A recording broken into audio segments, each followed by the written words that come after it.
Thinking about moving to Seattle? In this video, I'm going over 12 of the most surprising things to know about living in Seattle. Now, most of these are going to be more uncommon things. You know about a lot of them if you've watched any of my previous videos where I've talked about things that you need to know when you move over here about the Seattle area. And there's the more common knowledge things that we've talked about a number of times. On this list, I'm going to get a little bit more specific on some things that we have not discussed very often on the channel here. Some things that you probably won't really come across as you're doing your research if you're somebody that's thinking about moving to this area. As always, I'm Bryce Greenleaf, local real estate broker here in the greater Seattle area. Love helping you guys out. Those of you that reach out to me here when you're moving over here, feel free to contact me at my info below or simply fill out the contact form linked in the description if you want to explore further the possibility of moving over here and you need some help with purchasing a home. All right, so let's jump right into the list here. I've got 12 things. Number one, Seattle was recently ranked as the #1 city for electric vehicles. Now, in this study, it looked at the amount of charging stations and what the price of electricity is in that specific area. So Seattle here was ranked #1 with 341 charging stations around the Seattle area with an average cost of 10.07 cents per kilowatt hour for charging. Now, when you come over here to the Seattle area, you can't drive around without seeing a million Teslas everywhere. They are all over the place, and because of that, there's also a lot of charging stations, so it can be relatively convenient for those that might be going the EV route. Now, what's also becoming a lot more common, of course, is having these EV chargers in homes. So a lot of people will go in and an EV charger is a necessity for them at this point. So whether they're buying older construction homes or they're buying a brand new construction, there's very often an option. A lot of people that have gone in and bought these older homes that of course did not originally have EV chargers, a lot of people have gone in and put them in themselves. For the new construction, a lot of builders are now putting in EV chargers, and this is also the case for like condos and townhomes, not just the regular single-family homes if you have your own garage. Whether you live in a condo and you have a common garage, there's very often, almost always at this point, options for EV charging in that parking garage. If you're buying, say, a townhome that doesn't have a garage and it might just have one designated parking spot, whether it's in front of the townhome or in back in an alleyway, very often builders are putting in charging stations in those parking spots as well. They have seen how much of a necessity it is for people around here and are starting to put them in. All right, point number two, we've talked about this one a little bit more often on my channel here, but it is a point that I think needs to be driven home. So point number two, Seattle is not even in the top 30 when it comes to the rainiest cities in the US, the rainiest large cities in the US. We don't even crack the top 30 for annual rainfall. Seattle gets about 39 inches of rain per year. Now, like I said, we're ranked somewhere around, I think 32, 33 cities like Atlanta, Boston, Houston, Chicago, Miami, Nashville, Philly, Portland, DC, all of these areas and many more get more annual rainfall than Seattle does. Now, the other side of that coin is the amount of days with rain in one specific city, and Seattle is much higher on that list. We do get more days that will have rain. Now, when looking at these two stats, you can see that Seattle doesn't get torrential downpours all the time, and it's not like it's raining and just pouring like crazy over here all of the time. Very often we'll get a much lighter, misty, drizzly rain, or you might have a little bit of a rain in the morning and it breaks out in the afternoon. So for anybody that's telling you that Seattle is the most rainy place in the US and it's depicted the way it is in all the TV shows and movies, it's really not the case. More so, we get a lot of cloudy, gray weather. That is more of the issue here for some people. The trade-off with having the cloudy, more gray skies for 8 months out of the year, 7-8 months out of the year, is we don't get as extreme temperatures. And so for some people, being able to avoid the extreme winters or extremely hot summers, they're willing to deal with the a little bit more gray, cloudy skies. All right, point number 3 here is Seattle is one of the most dog-friendly cities in the US. Now, there are dog parks all over the place, whether it's right in Seattle proper or in the metropolitan area as a whole. There are dog parks, off-leash dog parks all over the place. Now, what's also more prominent here is for those living in like the downtown area and you're living in a high-rise condo, most of these condos are dog-friendly. You can walk in the elevator and see Kevin the Golden Retriever right there. So a lot of people live with their dogs in these condo buildings downtown, and they often will have a pet relief area in these condo buildings, so you don't have to walk outside, go all the way downstairs every single time. Often, you know, on the rooftop or one of the other floors, there will be some sort of pet relief area, but dogs in the city, specifically in Seattle, are very common. There's dog-friendly restaurants and breweries all over the place. Point number 4, there are a few different toll roads, toll highways here in the Seattle metropolitan area. Now, I-5 is our main thoroughfare that goes through Seattle, up north and down south, down Portland, down to California. I-5 is not a toll. There's a carpool lane in the far left lane for those that have 2 or more people, but I-5 does not have a toll. I-405, which is our other main freeway running north and south, I-405 does have a toll lane in the far couple lanes on the left side, the far 2 lanes on the left side. So not the whole freeway is a toll. The reason that I mention this is a very busy freeway for those commuters. It runs from the north side of Bothell all the way down to Renton, so it goes through Kirkland and Bellevue, which many people are commuting to.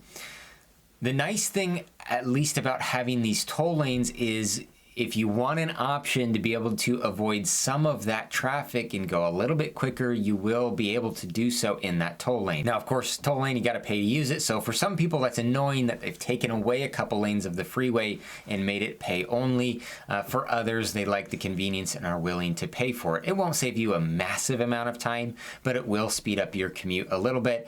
And again, depending what time of day and what day you're using that toll lane, it could be anywhere from $2 to $8, $9, $10, depending how far you're going as well. Another toll highway that we have is the 520 bridge. This brings you from Seattle to Bellevue and vice versa. It lands in the North Seattle side by the University of Washington and the North Bellevue side. So if you want a way to get over Lake Washington that might be a little bit quicker than going down to the I-90 bridge on the south side, 520 might be a bit quicker for you. And again, you are going to pay to use it. Lastly, we have the Tacoma Narrows Bridge. If you live all the way on the south side in Pierce County, this is a toll bridge. It's only one way. It goes eastbound, so when you're going from Gig Harbor into Tacoma, you'll pay that toll. But that is something to know if you are going to live on that south side in potentially the Gig Harbor area. All right, point number 5 is there's adult sports leagues all over the place. So if you're somebody that wants to get involved with your local community, you enjoy the sports scene, they are everywhere for adults. Whether you're obsessed with pickleball like I am, there's pickleball leagues all over the place. There's soccer leagues, both indoor and outdoor. You're going to have kickball leagues. You're going to have basketball leagues everywhere. Softball, baseball, every sport, tennis, every sport that you can think of, there are going to be leagues for. Or, you know, billiards, darts, bowling, any of that kind of stuff. It's whether you're right in Seattle proper or you're in an outlying suburb in the metropolitan area, you're going to have some options for adult sport leagues nearby if that's something that entices you and something you're interested in. Along with that, point number 6 is we have a very competitive youth sports scene. So if you have kids and you want to get them into competitive sports, whether that's at club level, select level, AAU level, for all sports around here, soccer, football, basketball, baseball, boys and girls, of course, gymnastics, everything, all the sports you can think of. This is a very intense sports scene here in the Seattle area and can provide good opportunity if you want to get your kids in a very high level, high competitive environment and league for those sports, you're going to have a lot of options. Along with that, we have a great professional sports scene here as well, which kind of also plays into that. There's a lot of heavy sports fans here in the Seattle area.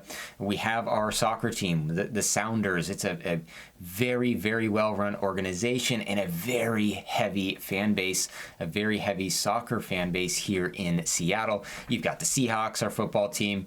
You've got the Storm, our women's basketball team. We should have the Sonics, our men's basketball team, hopefully coming back here soon. We have Kraken, which is hockey, NHL. We have the Mariners, of course, our baseball team, and then we've got college sports with the University of Washington here. So there's a lot of great sporting events that you can go and watch. Again, if you have a kid that's really into sports and this is something that's important to you for recreational opportunities as well to go and enjoy a game, there's all sorts of options for that. All right, point number 7 here is there's a lot of semi-rural living opportunities here in the Seattle Metropolitan area.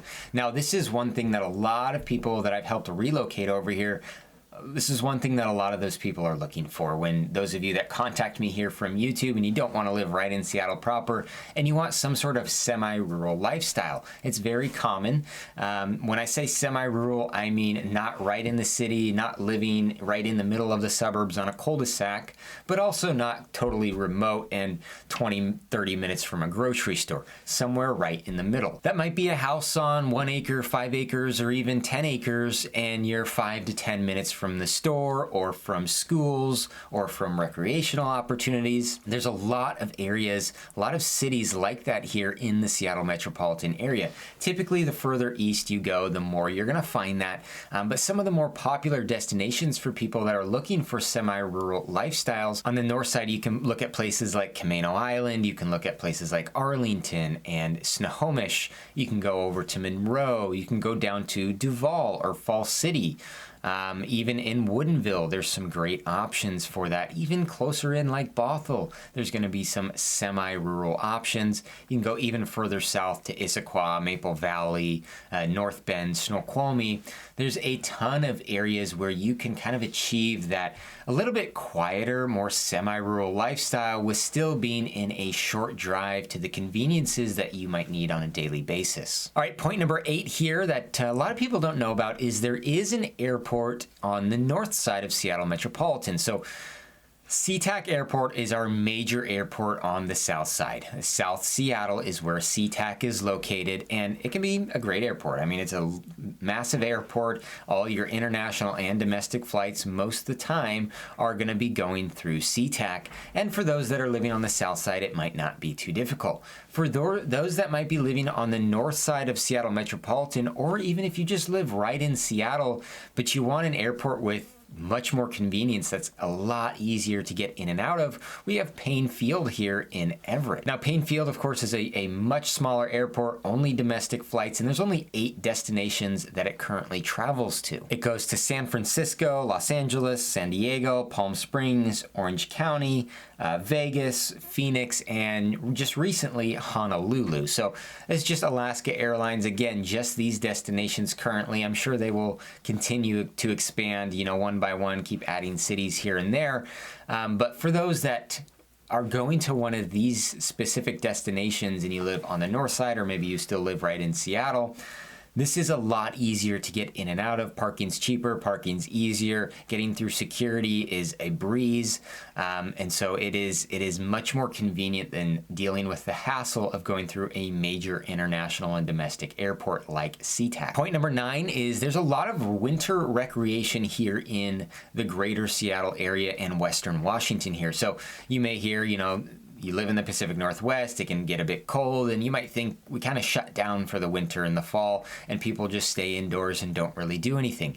If you are a very outdoorsy person, you're not going to be stopped by the weather here in the fall and winter times. On average, the temperatures, the daily highs in the coldest months here, December, January, February, are the mid to high 40s. So it's usually not so cold that you can't enjoy being outside if you bundle up a little bit, if it's sprinkling and you throw your hat on, whatever the case is. There's a lot of outdoor recreation you can still take advantage of here in the colder months. You can head to Snoqualmie Pass or Stevens Pass if you want to go skiing, snowboarding, tubing, head up to Mount Baker. There's lots of, if you want to go snowshoeing, there's all sorts of mountain biking opportunities around here. Hiking, you can absolutely go hiking 12 months out of the year here. A lot of people do. You can even take advantage of water recreation type opportunities. It's one of the coolest things is taking the ferry over the water to one of the islands, going to like San Juan Islands or something in a misty, cloudy, typical winter day in the Pacific Northwest. You see all the moss growing on the trees. It's really beautiful over here 12 months out of the year, and you can enjoy those outdoors. Point number 10 is the peninsula and the islands are pretty underrated. Now, my channel specifically is geared towards Seattle Metropolitan. That consists of 3 different counties: King County, Pierce County, and Snohomish County. So when I talk about the peninsula or the islands, they are not technically Seattle Metropolitan. However, what I found is a lot of people that have moved over here and they're in a position where they don't have to commute to work. Whether they're retired or they work remote, they sometimes get curious about these other locations and think, oh, maybe I could check out here, and maybe this is a nice place where I'd be okay living. Specifically, I'm talking about Kitsap County, which is kind of a little bit further on the south side, with cities like Silverdale, the north side of Gig Harbor, Port Orchard, Bremerton, or going up to Island County, like Whidbey Island, places like Oak Harbor, or Anacortes or Camano Island. There's some great options for living opportunities on that side of things over the water. Now, the median home price in Seattle Metropolitan as a whole, again, those are the 3 counties on, east of the water that I talked about, King, Snohomish, Pierce County. Median home price for those 3 counties combined is $800,000.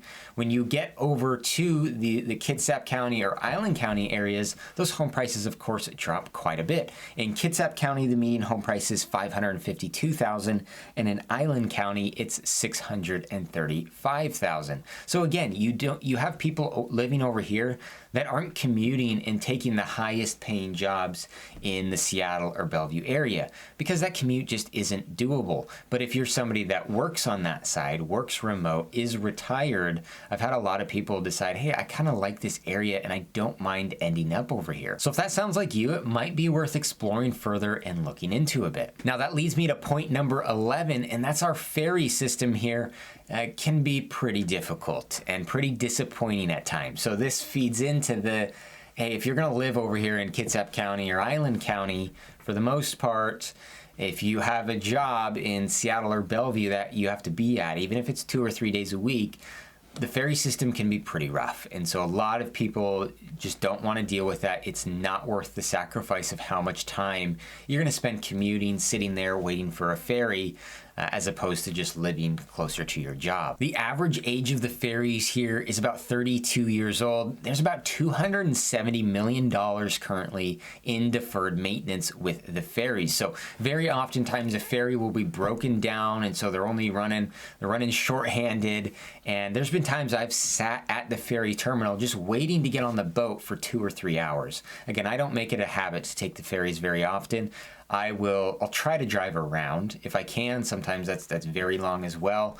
But waiting for those ferries, if you are in an area where you're going to be ferry dependent to get to Seattle or anywhere in the greater Seattle area, it can be pretty frustrating to have to depend on that and potentially spend a lot of time sitting at a ferry terminal just waiting to get on a boat. They're currently working to convert all of the boats to hybrid electric vessels by the year like 2040. So that's in progress. Hopefully that'll help improve things in the years to come. But currently it's a bit of a frustrating thing. So again, if you're somebody like me that lives in the greater Seattle area and you just take a ferry every once in a while for a quick day trip or something, not a problem. But if you're going to rely on it on a daily basis, that's where it can get very frustrating. All right, the final point here, point number 12, is the Seattle metropolitan area consists of over 75 different cities and towns. Now again, Seattle Metropolitan, King, Snohomish, Pierce County. I'm no longer talking about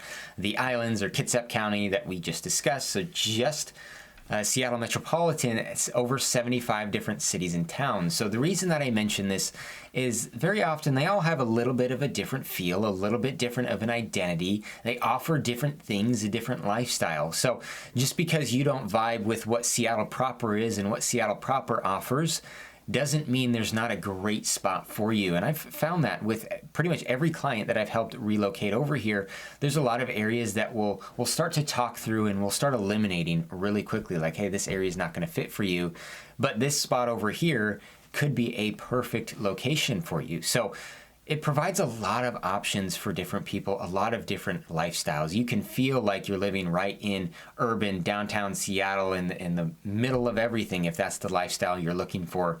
Or you can feel like you're living pretty far out in a very wooded area on acreage property, but still be commutable to your job in Bellevue.